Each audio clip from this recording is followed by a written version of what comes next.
नमस्कार विद्यार्थीओ, ऑनलाइन शिक्षण में तमारुं हार्दिक स्वागत है। विषय सामाजिक विज्ञान, धोरण 9, प्रकरण 3, नूतन विश्व तरफ प्रयाण। विद्यार्थीओ, आपणे अगाउना लेक्चर में जोयुं के बीजा विश्वयुद्ध बाद विश्व शांति, सलामती अने सहअस्तित्वनी भावना माटे राष्ट्रसंघनी स्थापना करवामां आवी 24 ऑक्टोबर 1945। જ્યારે 11 ઓગસ્ટ 1945 રોજ જાપાને શરણાગતિ સ્વીકારી અને બીજા વિશ્વયુદ્ધનો અંત આવ્યો, ત્યારબાદ અમેરિકાએ વિશ્વ શાંતિ સલામતી માટે તે દિશામાં પ્રયત્નો ચાલુ કર્યા અને અમેરિકાએ પોતાની કોંગ્રેસ સંસદને મહત્વનો સંદેશો આપતા 4 પ્રકારની ઘોષણા કરેલી હતી। એમાં માનવ અધિકારોની વાત કરેલી હતી, નિઃશસ્ત્રીકરણની વાત કરેલી હતી ने धार्मिक स्वतंत्रतानी बात करेली हती, विचार अने वाणी स्वतंत्रतानी बात करेली हती, जेमां भयमांथी मुक्तिनी बात करेली हती। ए बाद अमेरिकाना प्रमुख विल्सन अने ब्रिटनना वडाप्रधान चर्चिले बंने एटलांटिक महासागरना कोई जहाजमां 8 मुद्दाओनुं खतपत्र तैयार कर्युं। जे 8 मुद्दाओनुं खतपत्र तैयार कर्युं एने एटलांटिक खतपत्र तरीके ओळखवामां आवे छे। एमां पर विद्यार्थीओ बने देशोए विश्वना मानवीओना हक विषे बात करी, एना स्वातंत्र्य, सार्वभौमत्व, निःशस्त्रीकरण, सहअस्तित्वनी भावना, विश्व बंधुत्वनी भावनानी बात करेली। ए बाद मॉस्को खाते आंतरराष्ट्रीय शांति सलामती माटे 4 देशोना प्रतिनिधिओ भेगा थया, जेमां अमेरिका, ब्रिटन, रशिया अने चीन। आ 4 देशोए आंतरराष्ट्रीय शांति सलामती माटेनी बात करी, जेने मॉस्को जाहेरात तरीके ओळखवामां आवे छे। विद्यार्थीओ, ए बाद तेहरान में 3 देशोना प्रतिनिधिओ भेगा थया। ए बाद 50 जेटला देशोना प्रतिनिधिओए संयुक्त राष्ट्रनुं खतपत्र तैयार कर्युं।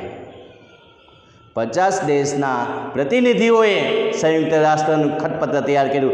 ते बाद 24 ऑक्टोबर 1945 रोज 51 देशना प्रतिनिधिओए संयुक्त राष्ट्रनी जाहेरात करी, એટલે संयुक्त राष्ट्र संघनी स्थापना करी, युनाइटेड नेशन्सनी स्थापना करी।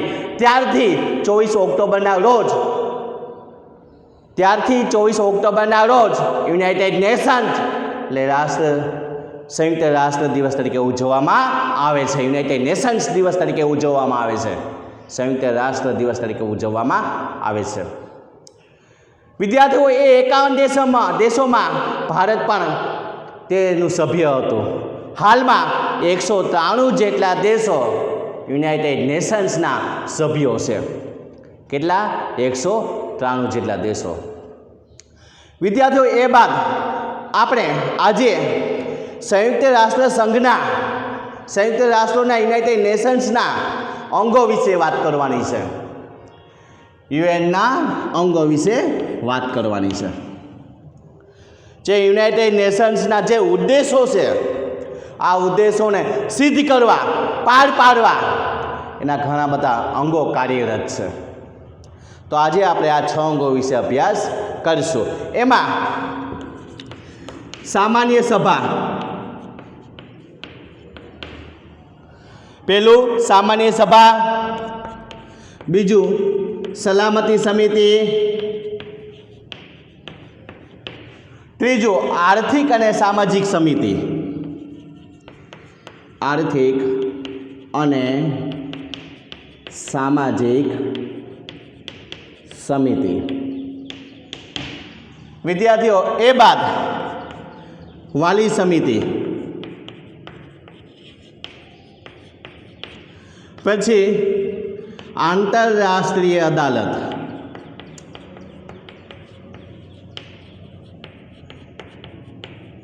अने छेल्लू सचिवालय। यूएनना केटला अंगो छे?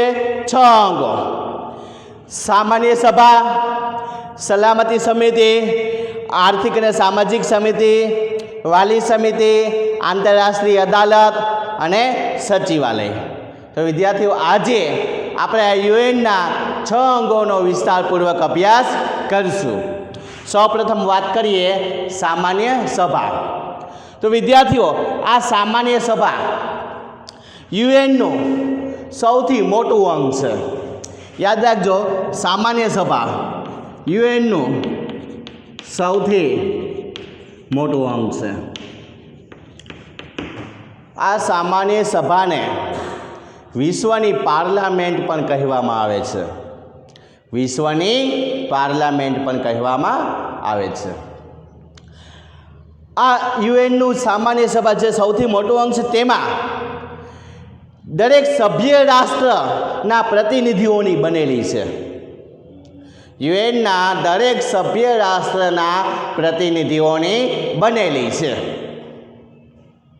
એટલે યુએનમાં જેટલા પણ સભ્ય રાષ્ટ્ર છે ને, એના પ્રતિનિધિઓની બનેલી છે. તેમાં દરેક સભ્ય રાષ્ટ્ર એટલે જે પણ દેશ એનો સભ્ય હોય યુએનનો, એ દરેક દેશ એમાં 5 સભ્ય મોકલી શકે છે. કેટલા સભ્ય મોકલે? 5. યાદ રાખવાનું, સામાન્ય સભામાં એના દરેક સભ્ય રાષ્ટ્ર તેના 5 પ્રતિનિધિઓને મોકલી શકે. એટલે આપણું ભારત યુએનનું સભ્ય છે, એટલે ભારત 5 સભ્ય મોકલી શકે. કેટલા સભ્ય? 5. એ રીતે અમેરિકા તો અમેરિકાના 5 સભ્ય, રશિયા તો રશિયાના 5, બ્રિટનના 5, ચીનના 5, ફ્રાન્સના 5. એ રીતે જેટલા પણ દેશો એના સભ્ય છે, એ દરેક દેશ 5 સભ્ય મોકલી શકે. અને મતદાન થાય જ્યારે કોઈ આંતરરાષ્ટ્રીય બાબતો પર સલાહ સૂચન ભલામણ થાય અથવા કોઈ બાબત ઉપર મતદાન થાય, ત્યારે દરેક દેશનો એક જ મત ગણવામાં આવે. ભારત 5 પ્રતિનિધિ મોકલી શકે, 5 સભ્ય મોકલી શકે, પરંતુ સામાન્ય સભામાં જ્યારે મતદાન થાય ને, ત્યારે ભારતનો એક જ મત ગણાશે. ભારત દેશનો એક મત, એમ અમેરિકાનો એક મત, રશિયાનો, ચીનનો, એમ થઈ મતદાન વખતે દરેક દેશનો એક મત. બાકી સભ્ય કેટલા મોકલી શકે? 5 સભ્ય મોકલી શકે. મતદાન વખતે કેટલા? દરેક દેશનો કેટલો? એક મત.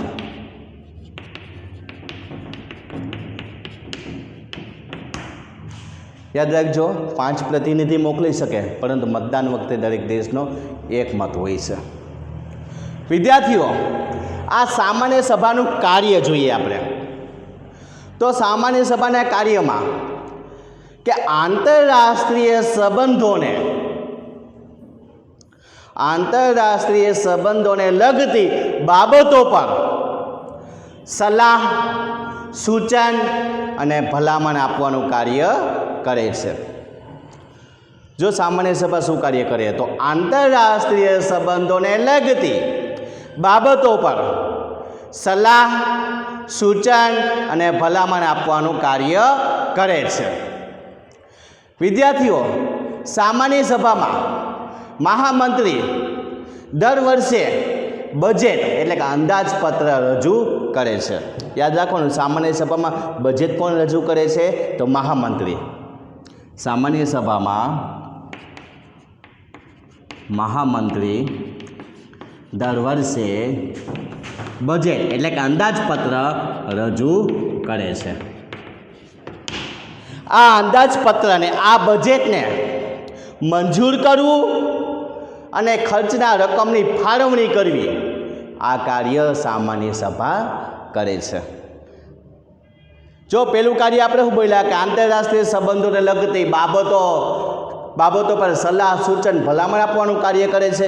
બીજી વાત કરીએ આપણે તો મહામંત્રી દર વર્ષે બજેટ રજૂ કરે, તો આ બજેટને મંજૂર કરવું અને તેના ખર્ચની રકમની ફાળવણી કરવાનું કાર્ય કરે છે. હવે ત્રીજી બાબત જોઈએ આપણે વિદ્યાર્થીઓ. તો દરેક દેશના રાષ્ટ્રોના માનવોના હકની વાત, માનવ અધિકારોનું, દેશના આર્થિક વિકાસ, નિઃશસ્ત્રીકરણ અને આંતરરાષ્ટ્રીય ઝઘડાઓનું નિરાકરણ લાવવાનું કાર્ય સામાન્ય સભા કરે છે. યાદ રાખવાની ત્રીજી બાબત શું છે કે માનવના અધિકારો, દેશનો આર્થિક વિકાસ, એટલે દરેક દેશનો આર્થિક વિકાસ, એના માનવ અધિકારો અને નિઃશસ્ત્રીકરણ ને આંતરરાષ્ટ્રીય બાબતોનું નિરાકરણ કરવાનું કાર્ય સામાન્ય સભા કરે છે. કોણ કરે છે? સામાન્ય સભા કરે છે. વિદ્યાર્થીઓ, આ સામાન્ય સભામાં કોઈ પણ બાબત હોય ને એનો નિર્ણય 2/3 સભ્યોની બહુમતીથી લેવાય છે. હવે કોઈ નિર્ણય લેવાનો હોય, કોઈ બાબતો ઉપર ભલામણ સલાહ સૂચનથી હોય, કોઈ એવો પ્રશ્ન હોય એમાં નિર્ણય લેવો જરૂરી છે, ત્યારે સામાન્ય સભાના જેટલા સભ્યો હોય ને એના 2/3 સભ્યોની બહુમતીથી નિર્ણય લેવાય છે. એટલે આપણે જોયું કે છેલ્લે 193 જેટલા દેશો હતા સભ્ય. તો 193 દેશો સભ્ય હોય તો એના 2/3 સભ્યોની બહુમતીથી, જે પણ જવાબ આવે તે 2/3 સભ્યોની બહુમતીથી નિર્ણય લેવામાં આવે છે. આ સામાન્ય સભાનું કાર્ય છે. કેટલા સભ્યોની બહુમતી નિર્ણય લેવામાં આવે? 2/3 સભ્યોની બહુમતીથી નિર્ણય લેવામાં આવે છે. એટલે આંતરરાષ્ટ્રીય બાબતો હોય ને એના ઉપર સલાહ સૂચન ભલામણ આપવાનું કાર્ય કરે છે. મહામંત્રી જે બજેટ રજૂ કરે ને એ બજેટને મંજૂર કરવું, એના ખર્ચાની રકમની ફાળવણી કરવી એ કાર્ય કરે છે. માનવના અધિકારો, જે પણ દેશો હોય એના માનવના અધિકારો, એના આર્થિક વિકાસની, એ નિઃશસ્ત્રીકરણની, આંતરરાષ્ટ્રીય બાબતોના નિરાકરણ લાવવાનું કાર્ય સામાન્ય સભા કરે છે. જે સામાન્ય સભા એટલે તો સૌથી મોટું અંગ છે, કેમ કે એમાં દરેક દેશ 5 પ્રતિનિધિઓ મોકલી શકે. કેટલા પ્રતિનિધિઓ મોકલી શકે? 5. પરંતુ મતદાન વખતે દરેક દેશનો કેટલો મત ગણાય છે? 1. હવે વિદ્યાર્થીઓ, એ બાદ આપણે સલામતી સમિતિની વાત કરીએ. તો વિદ્યાર્થીઓ, આ સલામતી સમિતિ એ યુએનનું મહત્ત્વનું અંગ છે. કેવું અંગ છે? મહત્ત્વનું. સામાન્ય સભા મોટું અંગ છે, જ્યારે સલામતી સમિતિ યુએનનું મહત્ત્વનું અંગ છે. સલામતી સમિતિ એ યુએનનું મહત્ત્વનું અંગ છે. વિદ્યાર્થીઓ, આ સલામતી સમિતિમાં 5 કાયમી દેશો હોય છે.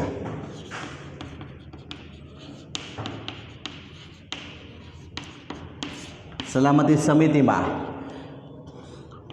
5 કાયમી દેશો હોય છે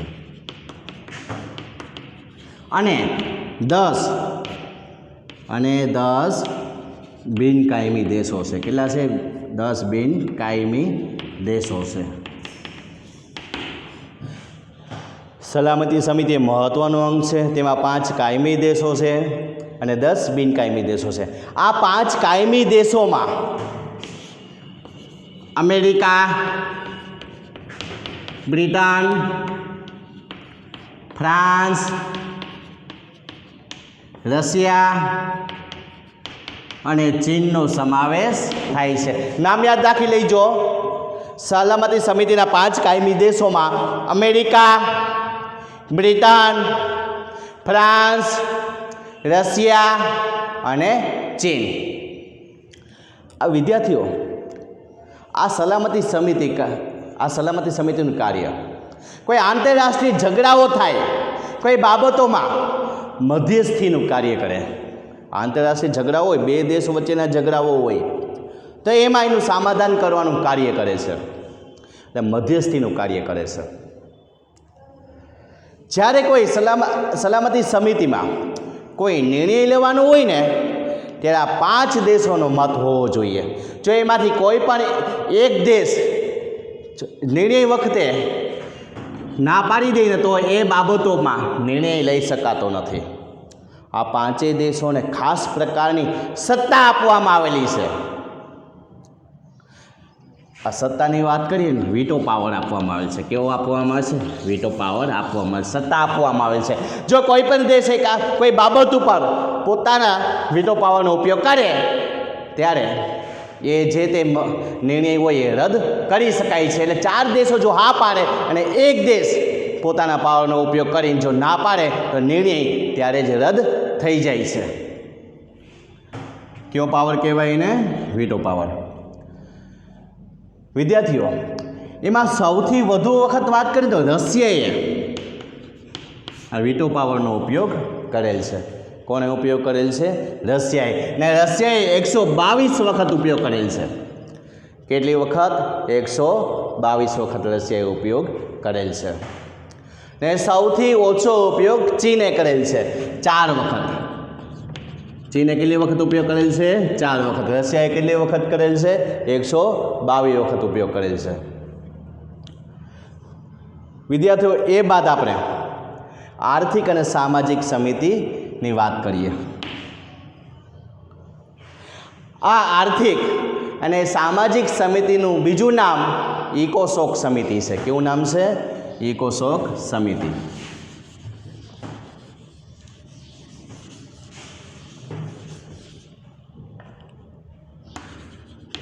આર્થિક અને સામાજિક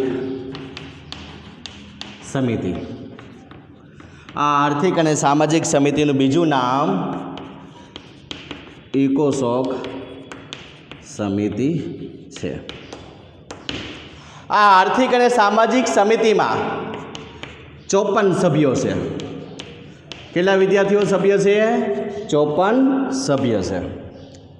આ 54 સભ્યની નિમણૂક સામાન્ય સભા તેના નિવૃત્ત થતા 2/3 સભ્યોની પસંદગી 3 વર્ષ માટે કરે છે. કેટલા વર્ષ માટે કરે છે? 3 વર્ષ માટે કરે છે. આર્થિક અને સામાજિક સમિતિનું બીજું નામ ઇકોસોક સમિતિ છે. એમાં 54 સભ્ય છે. આ સભ્યોની પસંદગી સામાન્ય સભા 3 વર્ષ માટે કરે છે. સામાન્ય સભામાંથી જેટલા નિવૃત્ત થાય એ નિવૃત્ત થતા સભ્યોના 2/3 સભ્યોની પસંદગી 3 વર્ષ માટે કરે છે. સામાન્ય સભાના નિવૃત્ત થતા સભ્યોમાં 2/3 સભ્યની પસંદગી કેટલા વર્ષ માટે કરે છે? 3 વર્ષ માટે કરે છે. આ આર્થિક અને સામાજિક સમિતિનું કાર્ય લોકોનું આર્થિક ધોરણ, આર્થિક વિકાસ કરવાનો છે. તેનો આર્થિક રીતે વિકાસ કરવાનો છે. એનું જીવન ધોરણ ઊંચું લાવવાનો પ્રયાસ છે. આર્થિક અને સામાજિક સમિતિનું કાર્ય દરેક દેશના લોકોનું જીવન ધોરણ ઊંચું લાવવાનું કાર્ય કરવાનું છે. પછી કોઈ પણ ધર્મ હોય, જાતિ હોય કે કોઈ પણ પ્રદેશનો હોય, ધર્મ, જાતિ કે કોઈ પણ પ્રદેશનો હોય, દરેકનું જીવન ધોરણ ઊંચું લાવવાનો પ્રયત્ન આર્થિક અને સામાજિક સમિતિ કરે છે. એટલે કોઈ પણ પ્રકારનો ભેદભાવ નહીં. પછી ગમે તે ધર્મનો દેશ હોય કે તે દેશમાં ગમે તે ધર્મના લોકો હોય, ગમે તે કોમ હોય, ગમે તે જાતિ હોય કે ગમે તે પ્રદેશ હોય, દરેકનું આર્થિક જીવન ધોરણ ઊંચું લાવવાનો પ્રયત્ન કરવાનો હોય છે. આ આર્થિક અને સામાજિક સમિતિની એની પેટા સમિતિઓ પણ છે, જેની આપણે વાત કરીએ. આર્થિક અને સામાજિક સમિતિ એની પેટા સમિતિની વાત કરીએ તો સૌપ્રથમ WHO, વર્લ્ડ હેલ્થ ઓર્ગેનાઇઝેશન. શું થાય વિદ્યાર્થીઓ એનું નામ પૂરું? World health organisation.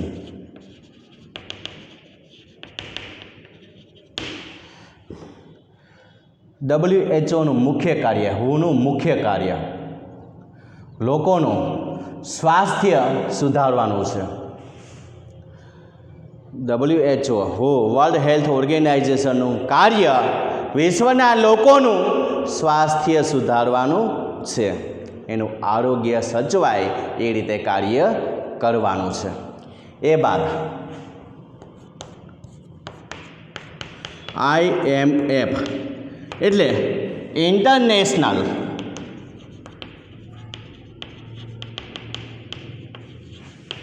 Monetary fund. IMFનું પૂરું નામ થાય ઇન્ટરનેશનલ મોનેટરી ફંડ. એટલે આંતરરાષ્ટ્રીય બેંક અને નાણાકીય સંસ્થા. આંતરરાષ્ટ્રીય બેંક અને નાણાકીય સંસ્થા. તો IMF એટલે કે ઇન્ટરનેશનલ મોનેટરી ફંડનું કાર્ય નાણાકીય સ્થિરતા સ્થાપવાનું છે. IMFનું મુખ્ય કાર્ય કયું છે? તો નાણાકીય સ્થિરતા સ્થાપવાનું છે. ઇન્ટરનેશનલ મોનેટરી ફંડ, આંતરરાષ્ટ્રીય બેંક અને નાણાકીય સંસ્થા. એ બાદ આપણે इंटरनेशनल लेबर ऑर्गेनाइजेशन की बात करिए. ILO जिन पूરું नाम था है इंटरनेशनल लेबर ऑर्गेनाइजेशन.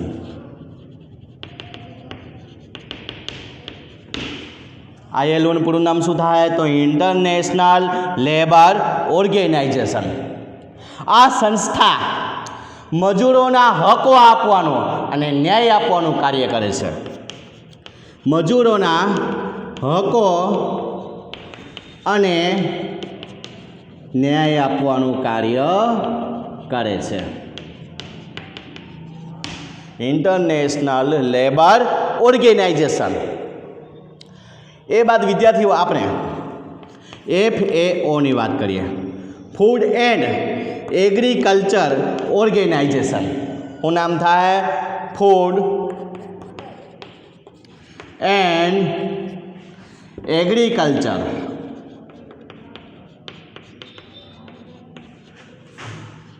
ऑर्गेनाइजेशन.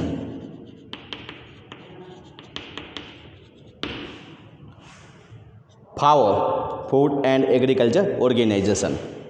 आ फाओનું મુખ્ય કાર્ય ખેત પેદાશો, જંગલ પેદાશો અને માછલીઓના ઉત્પાદનમાં વધારો કરવાનો.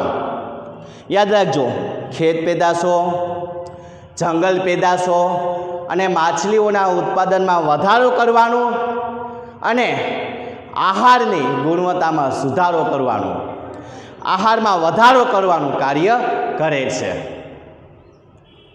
યાદ રાખવાનું, એક તો ખેત પેદાશો, જંગલ પેદાશો અને માછલીઓના ઉત્પાદનમાં વધારો કરવાનો અને આહારની ગુણવત્તામાં સુધારો કરવાનું કાર્ય કરે છે. એ બાદ વિદ્યાર્થીઓ આપણે યુનિસેફ ઉપર જઈએ.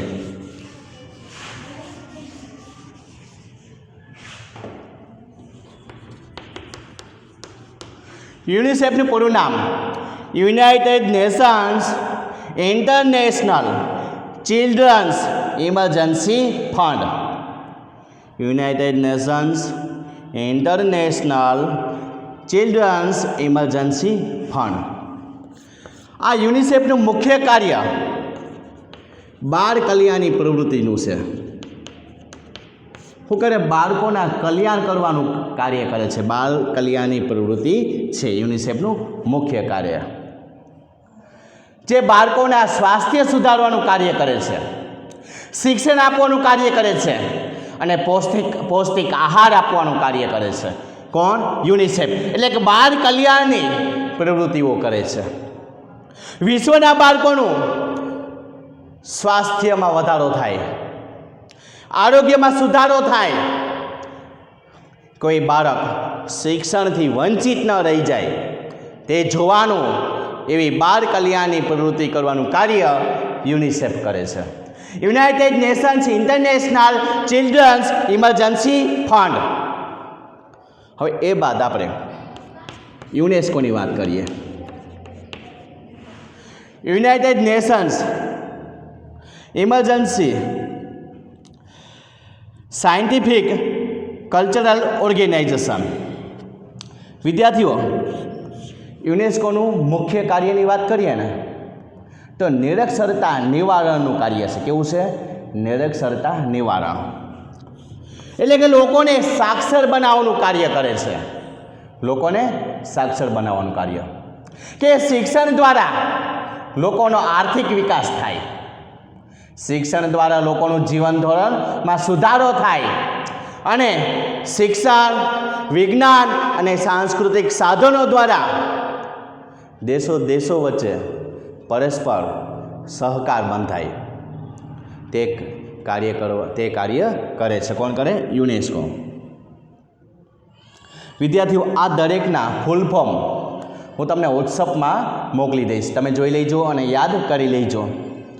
હુનું, પછી IMF, પછી ILO, યુનિસેફ, યુનેસ્કો, આ દરેકના પૂરા નામ વોટ્સઅપ ગ્રુપમાં હું તમને મોકલી દઈશ, તમે યાદ કરી લેજો. વિદ્યાર્થીઓ, એ બાદ આપણે જોઈએ તો વાલી સમિતિ.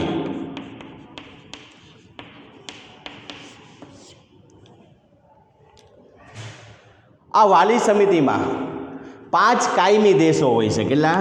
5 કાયમી દેશો હોય છે. તેની પસંદગી સામાન્ય સભા કરે છે. આ વાલી સમિતિમાં કેટલા દેશો હોય છે? 5 કાયમી દેશો હોય છે. તેની પસંદગી કોણ કરે? સામાન્ય સભા કરે છે. વિદ્યાર્થીઓ, વાલીપણા નીચે આવતા દેશો એટલે કે બીજા વિશ્વયુદ્ધમાં જે હારેલા દેશો અને જે દેશોને સ્વતંત્રતા પ્રાપ્ત થઈ ન હતી એવા દેશોની દેખરેખ રાખવાનું, એનો આર્થિક વિકાસ સાધવાનું કાર્ય વાલી સમિતિનું છે. આ વાલી સમિતિને જોવાનું છે કે તે દેશનો આર્થિક વિકાસ થાય છે કે નહીં.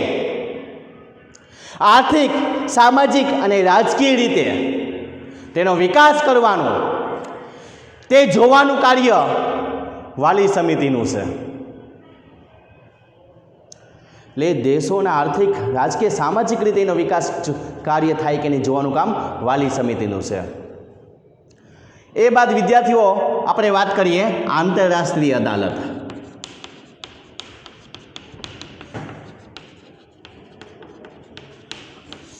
આ આંતરરાષ્ટ્રીય અદાલતની મુખ્ય કચેરી નેધરલેન્ડના હેગ શહેરમાં આવેલ છે. કઈ જગ્યાએ? નેધરલેન્ડના હેગ શહેરમાં આવેલ છે. આંતરરાષ્ટ્રીય અદાલત કઈ જગ્યાએ આવેલ છે? નેધરલેન્ડના હેગ શહેરમાં. યાદ રાખજો, બાકીના 5 અંગો અમેરિકાના ન્યૂયોર્કમાં છે. અમેરિકાના ન્યૂયોર્કમાં. જ્યારે આંતરરાષ્ટ્રીય અદાલત કઈ જગ્યાએ છે? નેધરલેન્ડના હેગ શહેરમાં. વિદ્યાર્થીઓ, આ આંતરરાષ્ટ્રીય અદાલતમાં 15 ન્યાયમૂર્તિઓ હોય છે. કેટલા હોય છે? 15 ન્યાયમૂર્તિઓ, જેની પસંદગી સામાન્ય સભા 9 વર્ષ માટે કરે છે.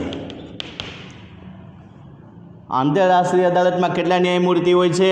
15, જેની પસંદગી સામાન્ય સભા કેટલા વર્ષ માટે કરે છે? 9 વર્ષ માટે કરે છે.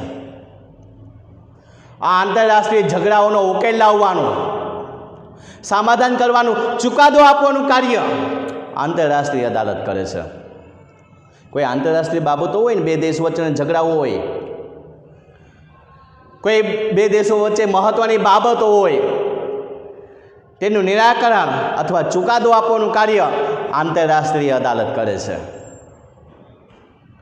એ બાદ વિદ્યાર્થીઓ, આપણે સચિવાલય જોઈએ. છેલ્લું મહત્વનું અંગ સચિવાલય. તો ખાસ યાદ રાખજો, મહામંત્રીની કચેરીને સચિવાલય કહે છે. મહામંત્રીની કચેરીને સચિવાલય કહે છે. આ મહામંત્રી જે સામાન્ય સભામાં દર વર્ષે બજેટ એટલે કે અંદાજપત્ર રજૂ કરે છે. મહામંત્રીની કચેરીને શું કહેવામાં આવે? સચિવાલય.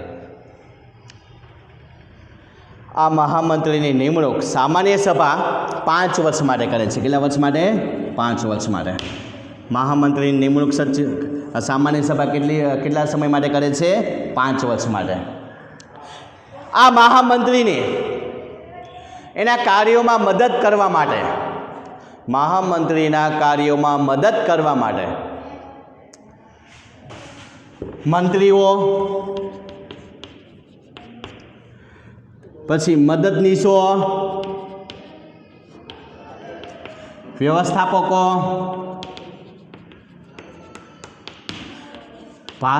ભાષાંતરકારો વગેરે હોય છે. મહામંત્રીની મદદ કરવામાં મંત્રીઓ, મદદનીશો, વ્યવસ્થાપકો અને ભાષાંતરકારો હોય છે. વિદ્યાર્થીઓ,